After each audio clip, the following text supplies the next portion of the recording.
Kasabay ng pagsalubong ng Chinese New Year, sumiglab ang sunog sa isang bahagi ng Binondo sa Maynila at Pasay City. Yan ang ulat ni Isaiah Mirapuentes. Ang dapat na masayang pagsalubong sa Chinese New Year, ilang oras lang ang nakalipas naging isang bangungot.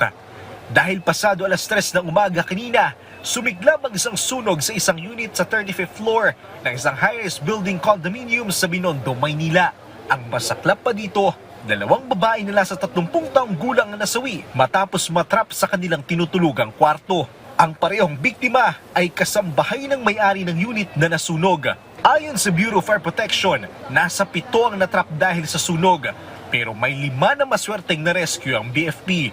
Ang 2 biktima raw kasi ay mismong natutulog sa kwarto na kung saan nagsimula ang apoy.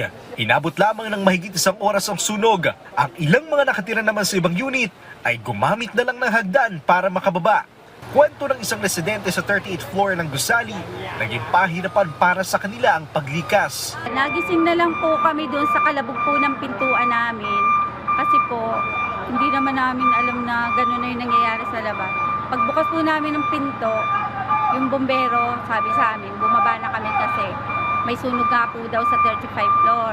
Nung pagbukas namin ng pinto, as in yung usok, nandun na talaga sa hallway. Nasa 55 palapag ang taas ng gusaling ito. Ayon sa BFP, tinatayang aabot sa 4.5 milyong piso ang nabo dahil sa sunog. At wala naman na iba pang nadamay ni unit maliban sa tinitirhan ng mga biktima. Paalala lang po sa ating mga kababayan na mag-ingat po tayo sa kabahayan natin, yung mga naka-unplug na kuryente. Pag wala po tayo, i-ano po natin siya. Tingnan para wala pong sakuna. Hanggang sa ngayon, nag-iimbestiga pa ang BFP sa pinakamitsa ng apoy. Samantala, nasunog naman ang isang commercial establishment sa Macapagal Boulevard sa Pasay City pasado alas 8 kagabi. Nagsimula ang sunog sa isang Korean restaurant at wala namang napaulat na nasawi o nasugatan. Patuloy pang sinasagawang investigasyon ng BFP sa halaga ng natupok na ari-arian at kung ano ang pinagmula ng sunog na nagtagal ng 1 oras. Isaiah Mirapuentes para sa Pambansang TV sa Bagong Pilipinas.